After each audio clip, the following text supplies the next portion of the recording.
to recapitulate, we showed that there is this algebra of the Jij equal to I epsilon ijk jk, where if j are equal to I times Li, then we have SO3 group and 3 by 3 matrices. And if, say, Ji, now we will pretend as if Ji can be either of the two. If Ji are equal to 1/2 times the tau I or Pauli matrices, then this serves as SU2 algebra. But these are 2 by 2 complex, and these are 3 by 3 real in the form of L. But you can see, because there is an overall multiplication of I, it's really a real representation. Whereas this is intrinsically complex. You cannot make all the 3 tau matrices real. If tau 3 and tau 1 are real, 1 minus 1, 1, 1, then the tau 2 is necessarily 1 minus I, so that they all remain Hermitian. And that is how we get unitary matrices, because intrinsic complex nature of tau, which ensure that tau I dagger are equal to tau I. If you somehow try to make tau 2 matrix real by pulling out an I from it, you can have all 3 real, but then you will have this I will get messed up, okay, and they will not remain all Hermitian. But only if you do the standard choice, these are Hermitian, and gives obvious unitary matrix.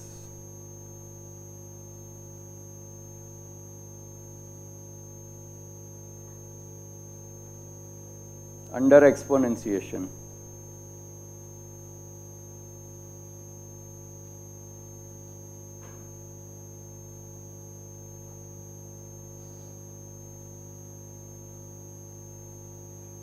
So when you exponentiate a Hermitian matrix with an I in front of it, you automatically get a unitary matrix.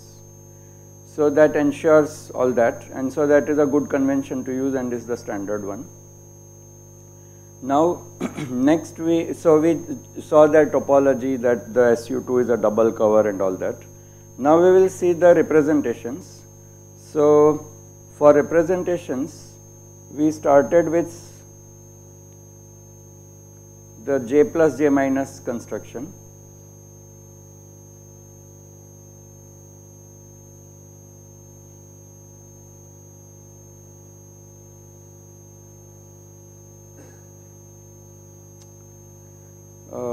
And who remembers this? Is equal to plus minus, so sorry, J plus J minus is just 2 times Jz, I think, but the sign is, I hope, correct. We can do a little rough work on this side. So Jx plus Ijy comma Jx minus Ijy, right? We'll have Jx, so minus I times Jx Jy and plus the other one, and that is Jx Jy is equal to Ijz. So with this it gives plus Jz. So this is just equal to 2 times Jz, and we had that J plus Jz acting on J plus minus.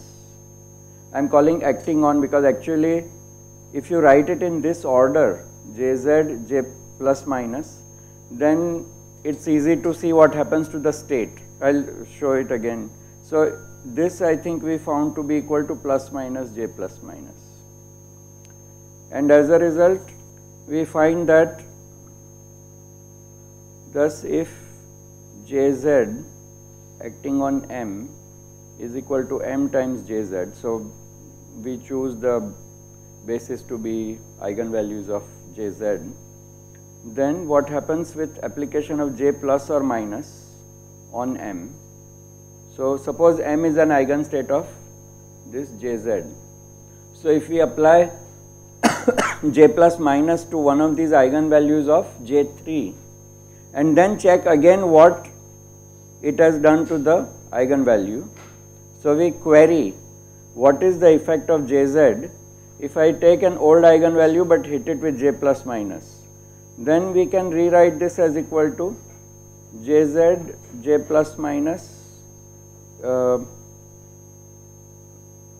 minus J plus minus Jz and plus J plus minus Jz acting on M. But that becomes equal to, so this is just adding and subtracting, and that becomes equal to the commutator Jz J plus minus and plus J plus minus acting on Jz M, but that is just M times M.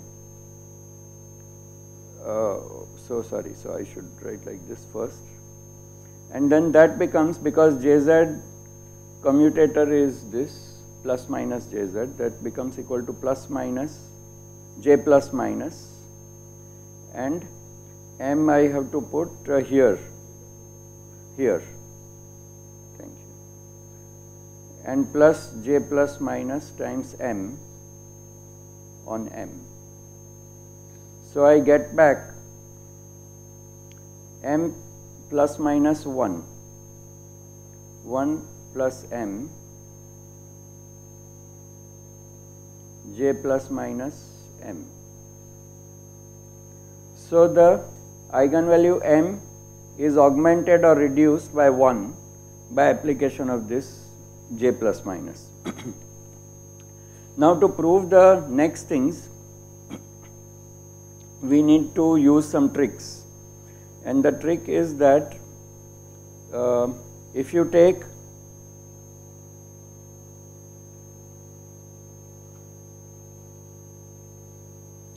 consider the product J plus J minus plus J minus J plus, okay. Now this is equal to Jx plus Ijy, Jx minus Ijy plus Jx minus Ijy, Jx plus Ijy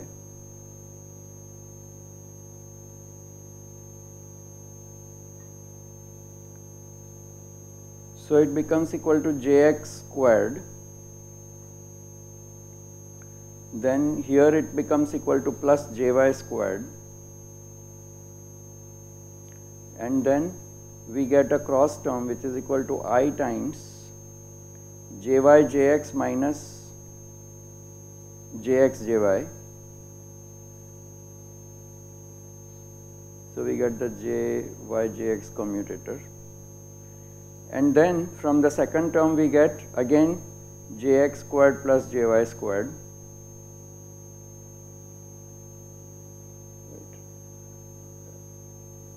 But this time we get minus I times the Jy Jx commutator.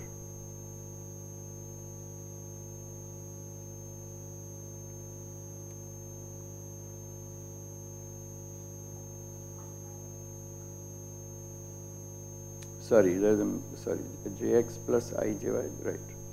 So yes, so we got Jx squared plus Jy squared,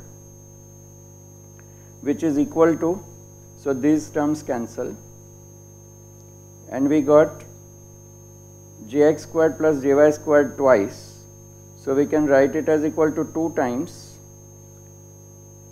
the whole of J squared but minus Jz square, because Jx squared plus Jy squared plus Jz square and minus Jz square, so that this 2 times Jx squared plus Jy squared is just 2 times this. But now we know that j square commutes with all the jx, jy and jz. So j squared is a number, it's a something times identity, and jz in our basis the jz is also a number. So we get these numbers for j squared and jz. So next note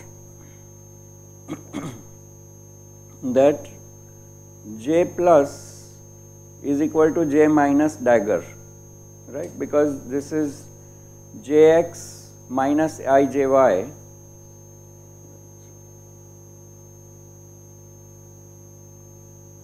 J minus is jx minus ijy. If I dagger it, I get jx dagger, but which is jx, and then plus I times jy dagger, but which is jy. Okay, so j plus is just j minus dagger. Therefore, this left hand side j plus j minus j plus is a positive definite operator. You are taking operator time its own Hermitian conjugate, operator time its own Hermitian conjugate.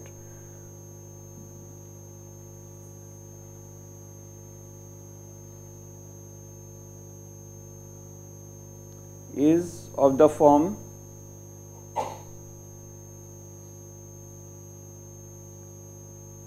z1 star plus I have called plus z2 star, okay, i.e. greater than or equal to 0.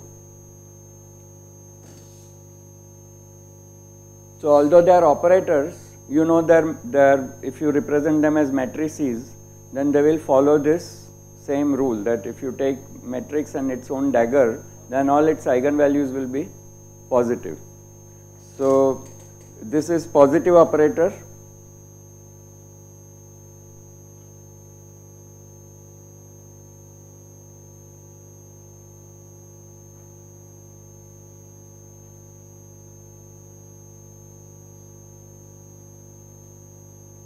In the sense that all its eigenvalues are positive. They are positive definite.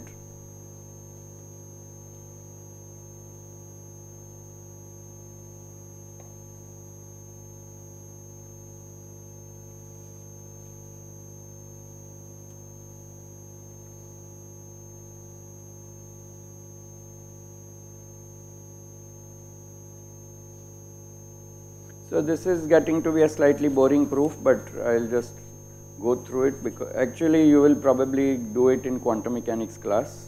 I was about to skip it last time, but then I thought I may as well finish the argument.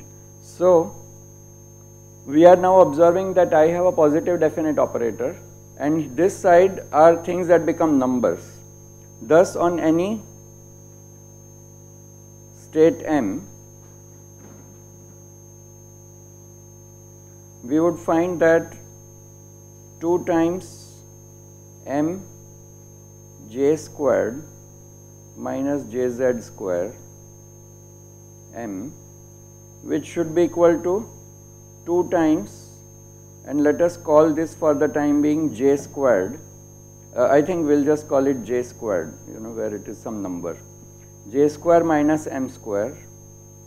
And then there is basically mm, so it is the norm of a state M, and this is equal to m j plus j minus j minus j plus m, but which must be greater than or equal to 0, because this is just calculating the expectation value of this positive definite operator. So it means that j squared, without any arrow, I have not put any arrow, because that is the, now it has become a number, the vectorial operator. Anyway, it was vector in the sense of having jx squared plus jy squared plus jz square. All the squared operators become numbers, so the whole number we are generically calling j squared minus m squared is greater than or equal to 0. Now we had seen, so this is a sort of long-winded proof and you have to spend some time reading it again. Now we had already proved that these m are raised and lowered by plus or minus 1, our first statement here. But we also learned that the j square, which is a fixed number, it doesn't change with m because it commutes with all the operators, so it is just something times identity. So j square is a fixed number for all the states related by j plus j minus. So m cannot increase indefinitely, and this was our proof that you cannot, there is an upper bound on how much m can go. So our claim now is that m goes to m plus minus 1 but cannot do so indefinitely under j plus minus, okay, goes to m plus minus but cannot do so indefinitely.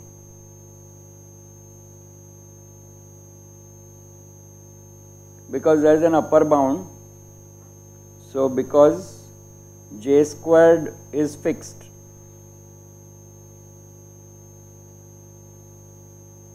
for all such states,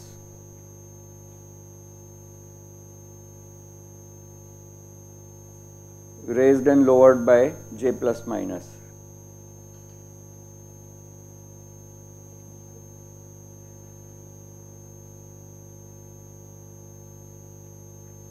And we learned that j square minus m squared is greater than or equal to 0.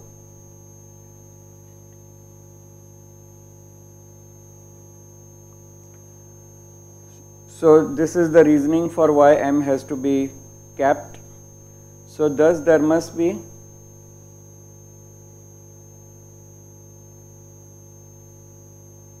some L such that Jz can, J plus, I'm very sorry, J plus cannot raise it any further. It has to make it 0, otherwise it will keep going indefinitely. So there must exist a highest weight state. Now next we need a sub identity of this. Here we directly calculated all this. But there is, so yeah, actually we can see from here. Now note, so actually I don't know how to punctuate it. It's like steps 1, step 2. If it was a mathematics book, they would have called it lemma 1, lemma 2, lemma 3. But so next, recall what? This. J plus j minus multiplied out was giving this, and we added to it j minus j plus, which we separately calculated. But suppose we drop the second line and second term, then recall that actually which one do I need? I need j minus j plus. So look at, actually drop the first term and first line and look at the second one. Recall j minus j plus is equal to this second line.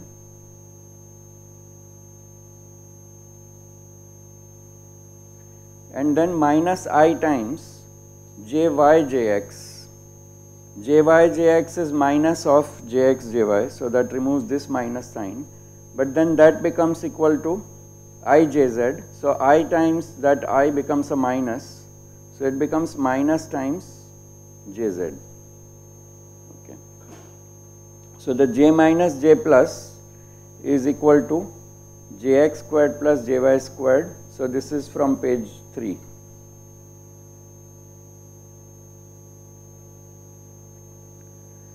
Now we go back to this statement and see that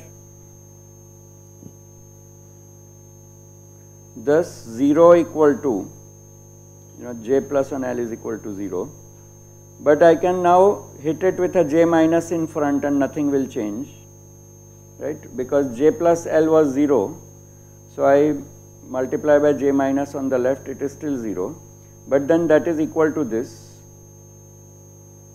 and this is equal to what? My j squared and minus jz square minus jz.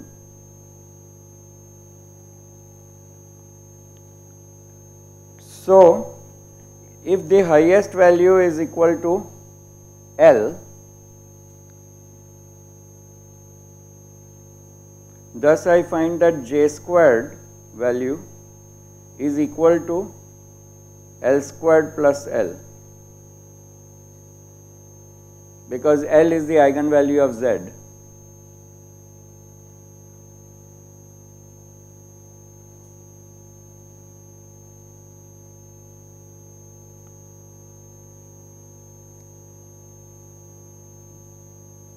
So we may as well retain it on this side, acting on L.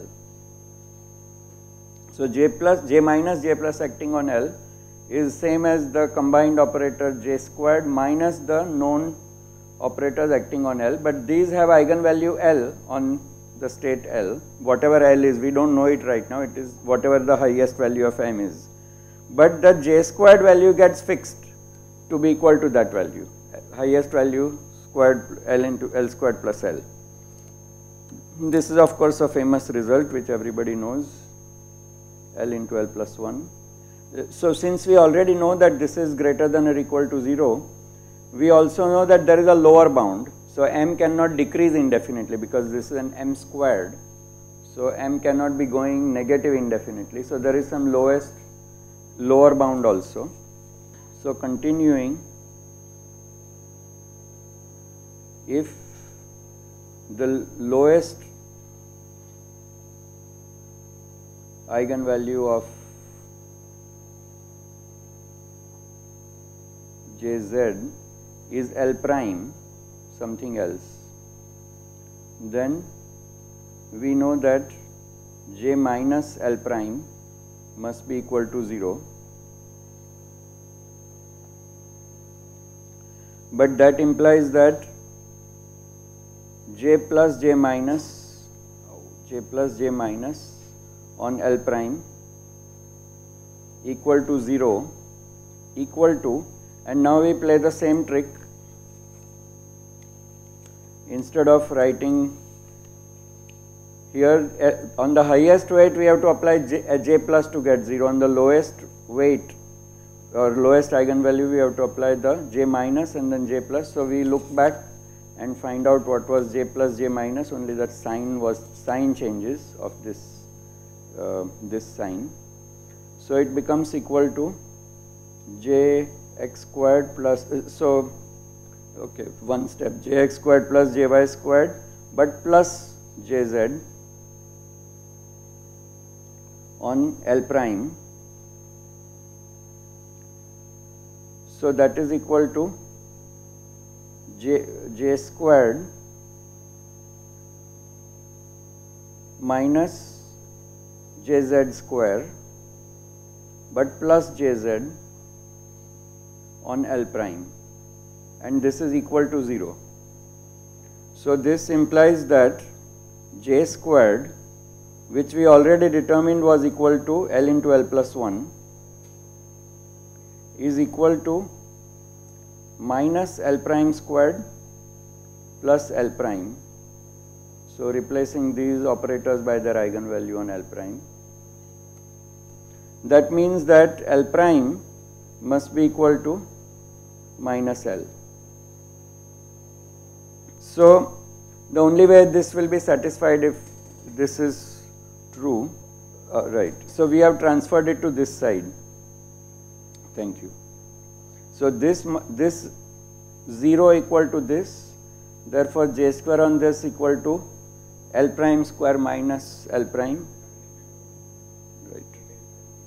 Yeah. So this means that L prime is equal to minus, so we get L into L plus 1 is same as equal to L prime into L prime minus 1, and this quadratic will be solved only by L prime equal to minus L. So we get the famous result that the lowest value of mz will simply be equal to minus of the highest value. So these are all the famous results, and we can so now we discuss the spectrum for. So thus we have proved, thus we checked the steps required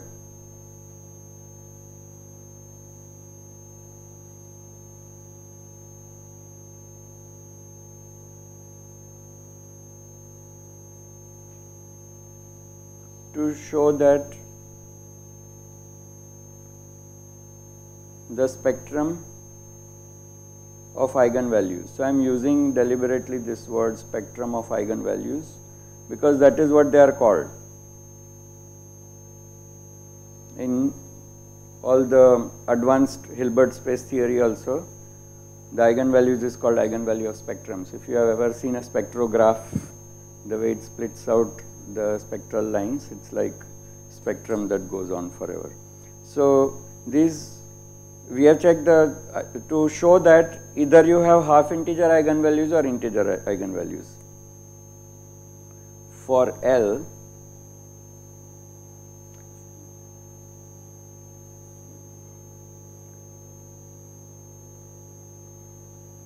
I should say M, no? For M is either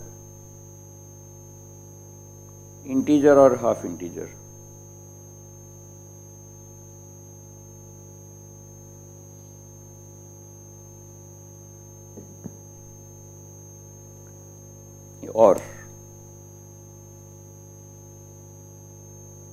Or half integer. Some comment I wanted to make here.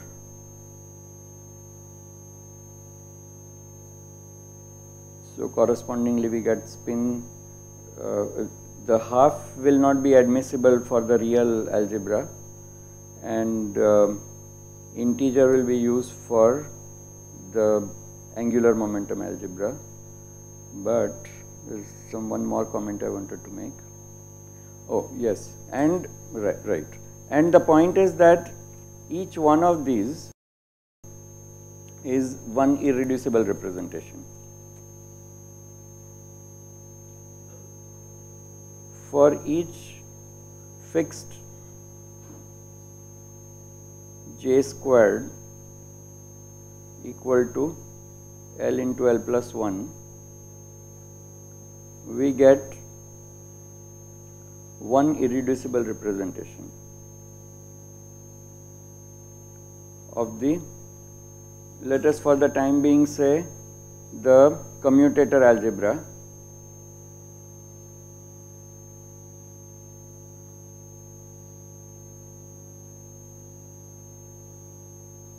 of j's, ji, but because the group itself is obtained as exponentiation of ji, this multiplet will also work as the irreducible representation of the group.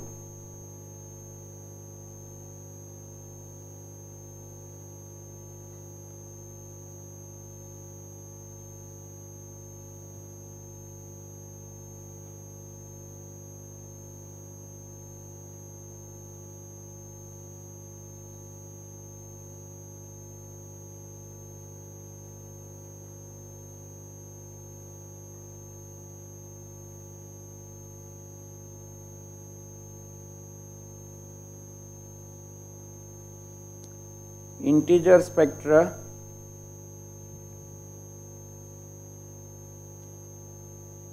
for SO3 and both integer and half integer for SU2.